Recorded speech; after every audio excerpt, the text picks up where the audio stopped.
Mavzudan uzoqlashmaymiz. Navoiy Innovatsiya universitetida ham Xon Atlas jilosi va osh tayyorlash chempionati bo'lib o'tdi. Tadbir milliy merosimizga hurmat, hamjihatlik va ahillik ramziga aylandi. Jarayondan muxbirimiz xabar qiladi. Milliylik bu bizning o'zligimiz, ma'naviy asosimiz va kelajakka ishonch bilan qadam qo'yishimizda mustahkam tayanchdir. Xususan yoshlarni milliylik ruhida tarbiyalash, an'analarimizni asrab-avaylash va unga sodiq qolish har bir avlodning muqaddas burchidir. Shu yuksak maqsad yo'lida Navoiy Innovatsiya universitetida ham milliy urf-odatlarimizni ulug'laydigan, yoshlar qalbida milliy g'urur va iftixor tuyg'usini mustahkamlaydigan tadbirlar izchil ravishda tashkil etib kelinmoqda.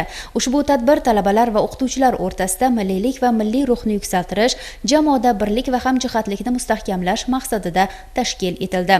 Rang-barang Xon Atlas namoyishlari, milliy taomlar sayli barcha ishtirokchilar qalbida yorqin taassurotlar uyg'otdi. Shuningdek, talabalar o'rtasida shaxmat, shashka va tennis bo'yicha bellashuvlar o'tkazilgani tadbirga ko'tarinki ruh bag'ishladi. Bugungi kunda yurtimizda yoshlarimizga milliylikni keng targ'ib qilish, ularning milliylikni ularga singdirish maqsadida yurtimizning har bir jabhasida mana shu milliy liboslar, mana shu Xon Atlas jilosi, ko'rik tanlovlari, shunaqa festivallar, tadbirlar tashkil qilinyapti.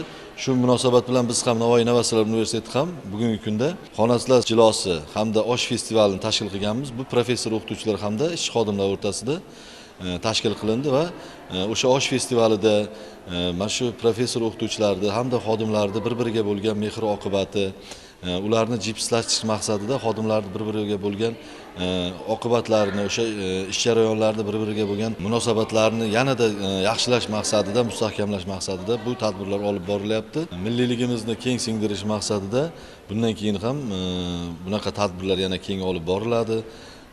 Universitetimizda haqiqatan ham milliylikka bo'lgan mana bugun hozirda ko'rib turibsizlar, kirib kelish jarayonlaridan har bitta yoshlarimiz, xodimlarimizda milliy do'ppilarimiz, ayollarimizda milliy yaktaklarimiz, zamonaviy milliy usulda tikilgan har xil kiyimlarimizda o'zlarini namoyon etyapti. Chunki bu haqiqatan ham milliyligimizga bo'lgan e'tibor va hurmatdan deb bilaman.